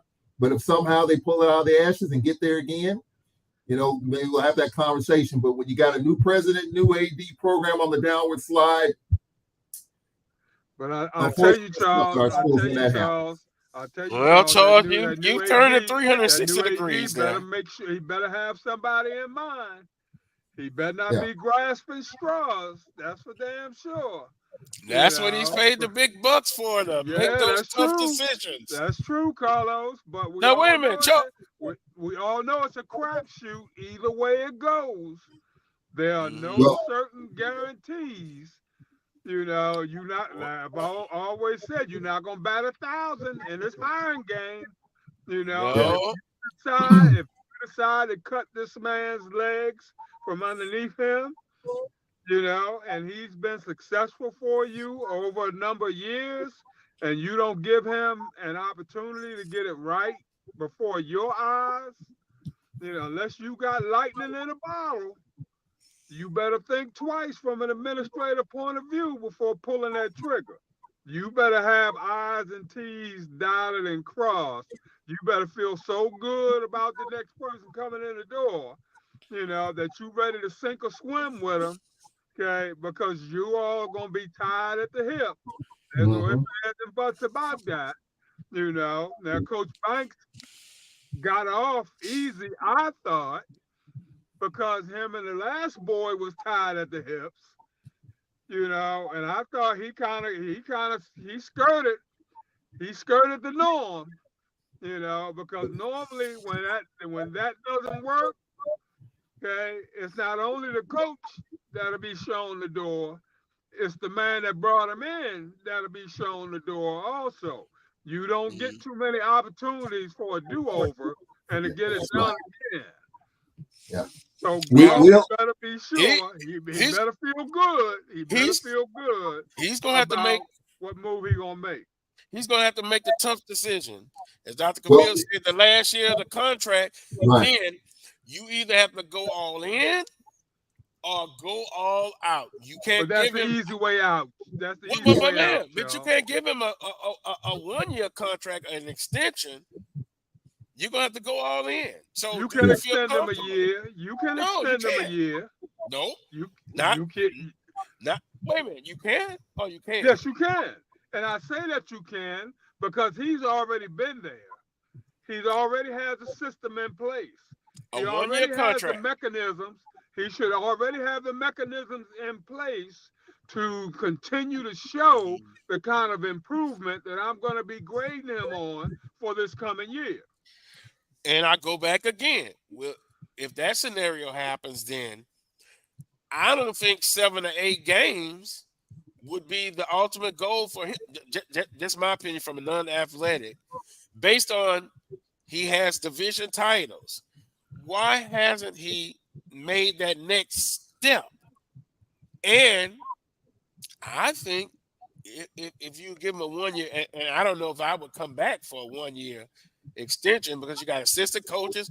What are they going to do if it doesn't work out? But I would specifically put he has to get to the Western Division. He has to win that and get to the championship game. If I'm going to extend him a 1 year. That means he's probably out the door. That means it's probably not going to happen. I think he would jump at it. You know, I think there's nobody beating down the door for his services right now. Maybe, I mean, you know, they're all looking at the end of the year, Carlos. So that's nothing new for a particular head coach. They all got their foot in the water at the end of the year. You know, trying to see if there's a better place out there, if somebody biting on them, that sort of thing. So they're not going to necessarily turn down a 1 year extension. And if I already have things in place, okay, if I already have the mechanisms in place, you know, and you know, I'm gonna take that year and I'm gonna run with it. You know, but granted, you know, like I said, you know, you always testing the waters from a coach's point of view. They're always looking around. They always got their ear to the ground, trying to see if anybody's interested, that sort of thing. But at the end of the day, if they can come back to where they are and they're feeling good about the possibilities, you know, then they're going to go ahead and ride that out. They're just not going to just up and leave because Mr. Brown only giving me 1 more year in order to get it done. Well, if I was an AD, I'll take that into account. Division championships. How many championships? Now, we just talking about an athletic playing field. Record against non-conference teams. I would look at all that as the big picture. Let me do this. Let me give you the schedule for today, and then our next guest has been patiently waiting. And you notice now as we get into October, Wheeler and Charles, a lot of 2:00 games. Bethune-Cookman at Alabama A&M, 2 p.m. Mississippi Valley State at Alabama State, 2 p.m. Alcorn State at Grambling, 2 p.m. The lone evening game is Southern at Texas Southern. We'll come back with our predictions before the show ends, but let me bring in former Southern University quarterback Bryant Lee. And there he goes. Look, he still looks like he has the eligibility left. He still looks like he can play. Hello, son. How's it going? How you doing, sir? Doing good. How about y'all? All right. We're doing all right. Got a lot of discussions, you know, fans, records. I'm sure you heard some of it about coaches on the hot seat, non-conference games, all of that. But we appreciate you coming on the show. Thanks for those who are just tuning in, your playing days at Southern University, what years were they? I was there 2005 to 2009. 4 years. 4 years. Talk about your experience at Southern University. A native of what? New Orleans, the area, Louisiana. Man, my experience was amazing. Playing for Coach Rich, it was truly special. Prior to going to Southern, I didn't know how important it would be to play for Coach Rich, being the outside looking in. But once I got there and was able to, I guess, absorb some of the history that Coach Rich was all about, it really sunk in that, man, I'm playing for the Coach Pete Richardson, you know. And then you start hearing about all of the different rivalries that they have, and some of the greats, you know, from Steve McNair, from, man, just all of the other guys that, you know, the Jerry Rices of the world, the Willie Todd, and understanding the culture and just the history of Black college football in the SWAC was man, I need to try to put my name in that legacy. Well, Yeah.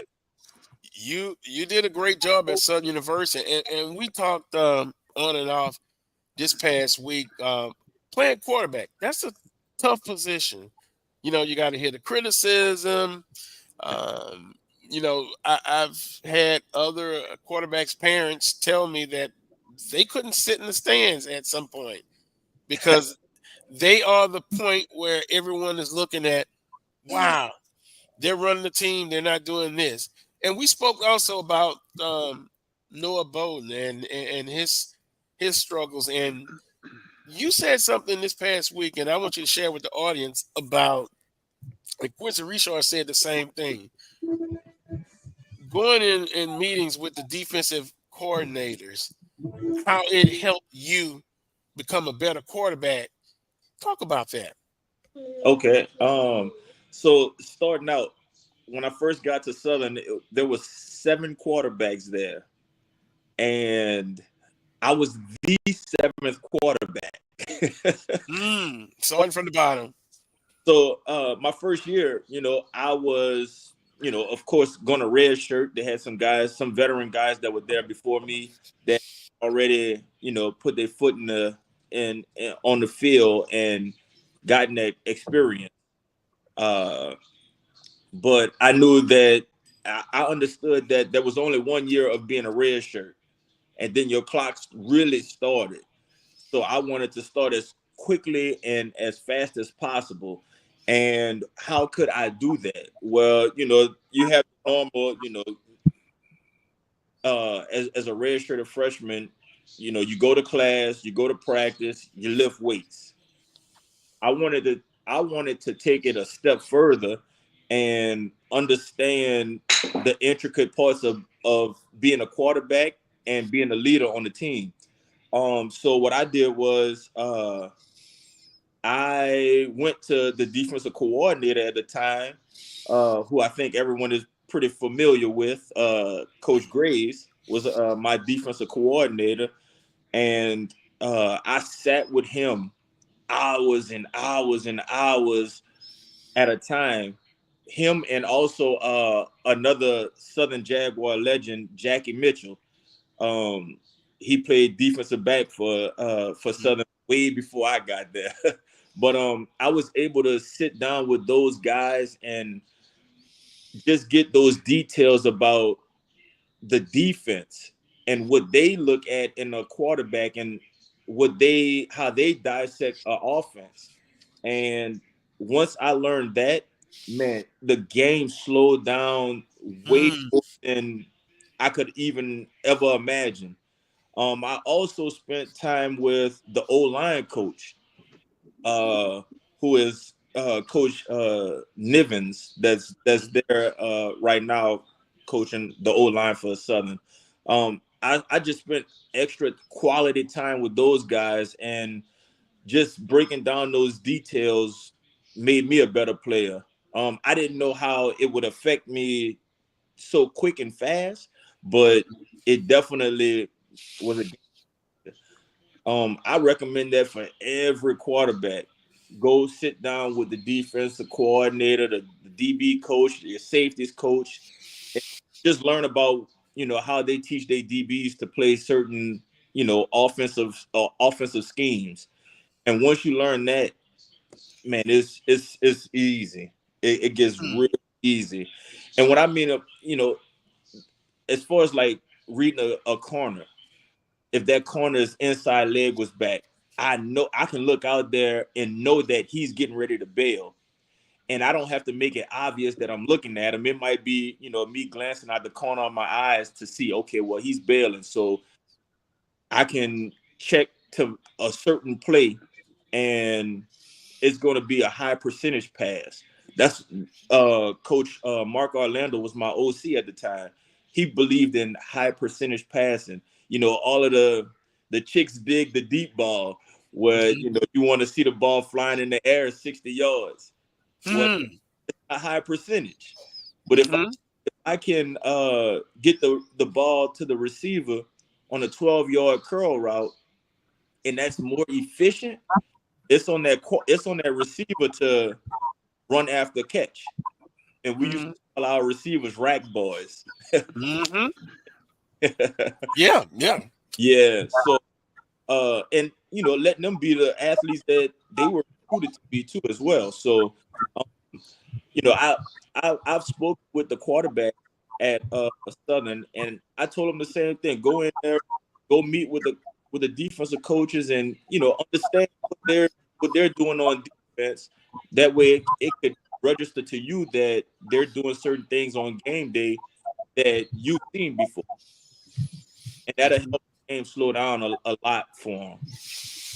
And and that's interesting. Good points, Charles and Will, that he brings up, because the 75-yard bomb, and he talks about being efficient, given what the defense gives you, and can that quarterback sit in that pocket and deliver? It's 3rd and 6, and they run it out or whatever. Can he sit in there and deliver the pass? Don't worry about trying to make the play by yourself. That's interesting. And Billy Quincy said the same thing. Quincy Richard. What helped him is going into those defensive meetings. It helps. Mm-hmm. Yep. Yeah. Well, thoughts on this Southern University football team? I know. I think you said you saw the first game.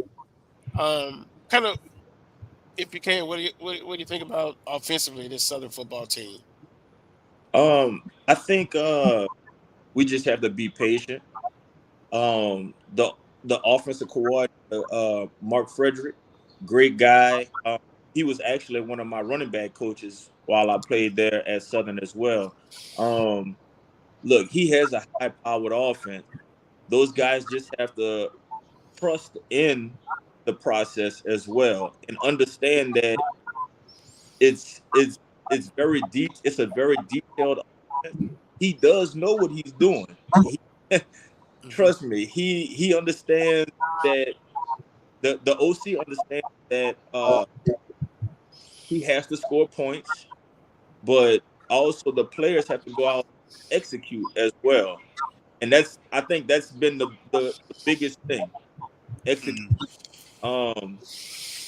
Man, so I went to the game against McNeese, and I'm screaming and yelling that the quarterback on the zone read has to pull the ball, and I'm screaming and yelling it in the stands, and literally I don't know if he heard me or not, but the next play he pulls the ball, he reads it correctly, pulls the ball, and he's up the sideline for about I think he might have ran for about 14, 15 yards down.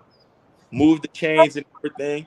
And I'm like, man, about time, and I'm just getting all heated because I know that's what I would have probably been doing, being that I was, I guess you would say a dual threat type of guy. That's what the game has become nowadays. You have to have a dual threat.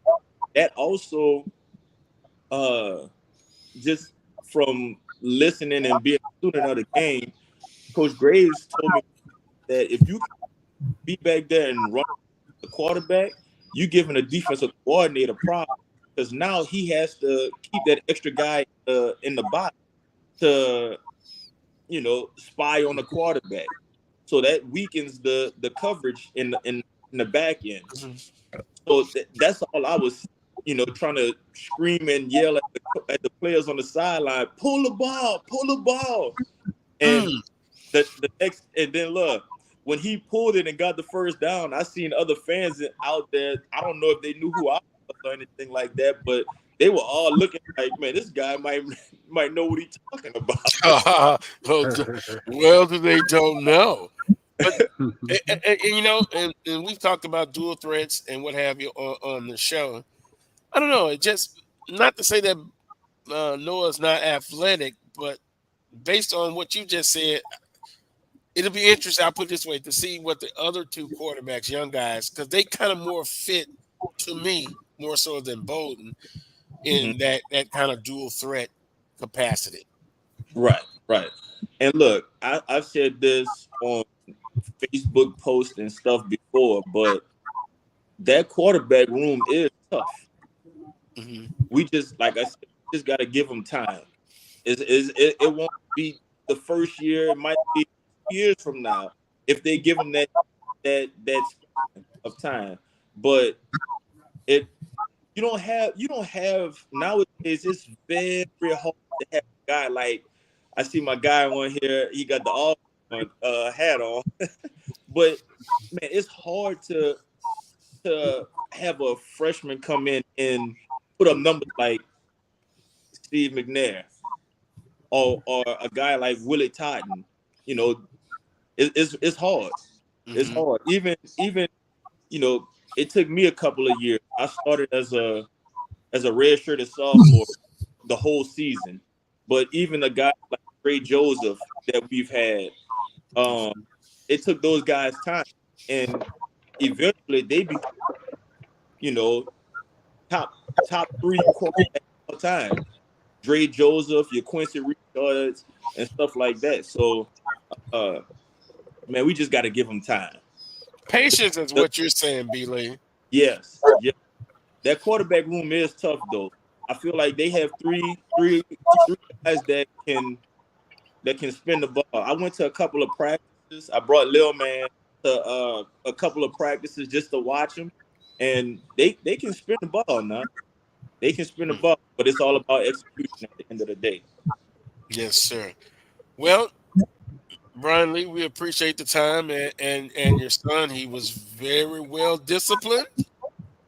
Charles? He's sleeping. But before you go, B. Lee, I want you to do a favor for me when you log off, okay?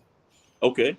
I want you to go to google.com, and in the search box, I want you to type up the Carlos Brown contract. Type that in the search box, and it's going to give you a definition of 2 years, and you're done. You just said it. It takes time. Google the Carlos Brown contract when you get off this call, and just kind of just let that soak in for a minute, okay? Gotcha. Oh, B-Lee, don't. Oh my! No. He said it, not me. He said it takes time. It takes time. He's exactly correct. But we're not in that time, B-Lee. You know that. We're in this win. Is win right now, coach. It's not win now, it's win right now. And so we're in that coach, but it does take time. I agree with you 100%. Just give it a little time. On that note, we appreciate you, B-Lee. We look forward to talking with you again real soon, my man. All right. Thanks for having me, y'all. All right. Brian Lee. Man, we've been doing this a while. Yeah. A 2-year contract associated with my name. Lee was playing that thing around Carlos when he was playing. You had to keep him. You had to have a spy on Lee because he can beat you. Yeah. And what he said was patience. And speaking of that, producer Melly Mel says we've got less than 10 minutes now, 8 minutes. So prediction time. And I guess we'll talk about the National Level 10, and I can think of a special guest that could come and help us talk about that. Okay, Bethune-Cookman at Alabama A&M. Aussie has joined us back. Quickly, who do we like in this ball game? Anybody? Somebody? A&M. Yeah, Alabama A&M. I'm through picking Bethune for the rest of the year. Hey, I said that as well. Alabama A&M, Charles. Well, my thoughts and prayers are with the folks in Daytona. I saw the pictures of the campus, and that's got to be on their minds right now. I'll go with Alabama A&M, even though I'm not sold on them. I'm concerned about Coach Mayer. We talk about coaches' seats, warm, hot, whatever you want to call it. You got a new AD and Dr. Bryant. Coach Mayer hadn't won since the spring, COVID. we'll see what happens with the Magic City. But I'll go with Alabama A&M, but barely. Well, barely. Unanimous. Alabama and Mississippi Valley State and Alabama State. One thing we do know, Alabama State defense can force turnovers, and they're pretty good. Mississippi Valley, well, they're trying. They're trying. Alabama State wins it in ugly offensive showing. Yeah. They'll get it done because of their defense. I like Alabama State. Wheeler? Alabama State by 2 scores. By 2 scores. Go ahead. Yeah. Ozzy? I'm going to go with Alabama State as well. Charles? I'll go with Alabama State. Oh, I thought something else was coming. Besides that, well. I'll go. I mean, but they're, Alabama State's down to their 4th or 5th string quarterback. You don't know if they're hungover from that homecoming loss to FAMU. You don't know what kind of mentals that they're in, but they're better than Valley, and I think they will win the game. Yes. Run the football, rely on that stingy defense, and make sure special teams you don't give the game away. Okay, the game of the week, Alcorn State at Grambling State. Grambling State coming off a bye. I don't know, coming off a bye used to be a good thing. I don't know now. Grambling State's tough in the hole. I talked to some Alcorn State people the last time I came when Alcorn and Southern played, and they immediately forgot about the Southern victory, and they had to say, well, we got to go to the hole. Grambling State and Alcorn State, I'm going with Grambling State because they're in the hole.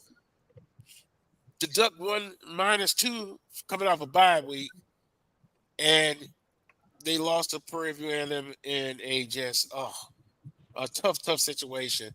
I like Grambling State in this game. Wheeler? I'm going with Alcorn.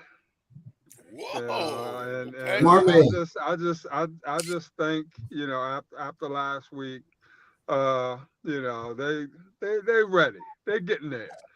I watched the game on TV, and I was impressed with the resilience of Alcorn. There were quite a few times they could have just rolled over and laid down, but I saw them pull themselves up by the bootstraps, that sort of thing. And I just think they get it done and in the hole this week. Aussie and Charles, if you don't want to make a prediction, I understand. But if you do, you have the floor. I'm going to go in and say this. I am a homer when it comes right down to it. I believe in Grambling State University, but I don't think the Tigers will win today. I don't think that Grambling has really overcome some of the woes that they have both offensively and then what they lack defensively in the second half. They've not put a full 4-quarter game together yet this year. So I think right now with Alcorn riding the momentum and having a quarterback that can spin it and also run it very well, it's a long day for the Tigers. I got to give it to the Braves. Oh, Isaiah Carey. If Alcorn wins, they're division champs. Whoa. I don't know if I would go out and say that on the limb at that quick. Southern and Texas Southern got less than 3 minutes. Big game for the Jaguars. I think they bounce back. Wow. I also have the fan perspective. Let's see if I can pull that up right quick. And I promise you, I will be quick. I always get that from the fans' perspective. Whoa. Southern is literally at a crossroads. Do they turn point of no return? Or do they take the optimistic lane? Offensively, can it get any worse? After 5 games, this team still has no identity, not good at running the ball, and other than a glimpse of Xavier Tissett, no consistency in the passing game. This week, the Jags must turn the offense over to the young signal callers, Tissett or Woods, and see if they can get things going. Offensive line must continue to try and improve in order to make things work on the ground and air. Defensively, the Dog Day defense showed its frustration last week, and actually were not interested in finishing the game. The offense kept them in bad situations, both physically and verbally. Overall, the season can take a turn for the worse or can springboard the Jags into a homecoming showdown with Alcorn State. Give me Southern 24, 15 over Texas Southern. Did I say that right? Southern, yeah. I like Southern this ball game. Let's see how they come back from a severe adversity. I like Southern this ball game. Charles? You know, I'm hesitant to go with Southern. I really am, but I am because their backs are against the wall. And for some reason, I just think when the Jaguars play on the road after a tough home loss, whether it's SWAC or otherwise, they seem to bounce back. Now, when they're in the friendly confines of Mumford in big games, they can't get it done. And we can spill the receipts on that. We can go back to that. But I'm going with Southern, but barely. I think Southern wins 24 to 23. They kick a field goal at the horn. 24-23, Southern University. Oh, God, not another one of those. Last year, 54 yards to send it overtime. Wheeler and Austin, and then we wrap up the show. Less than a minute. I'm going with Southern. This is as much of a must-win for Southern as any they've had on the schedule. You know, and I would almost go as far to say that, you know, should they lose today, it's not going to look well for them the rest of the way. It's that important. You know, they got to show the bounce back ability, you know, in terms of, you know, coming off the last game. And I believe they'll get it by field goal. Aussie, last quick prediction. Quick prediction. I believe that the Southern University Jaguars win this football game if they can eliminate turnovers in the game and run the football effectively. I think the Jags can win it by a touchdown.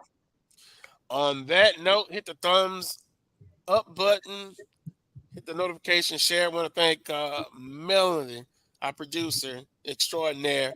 Right, Edwin, all games matter. Until next Saturday at 11 a.m. for another edition of the Carlos Brown Show right here on the Black College Sports Network. As always, peace and God bless.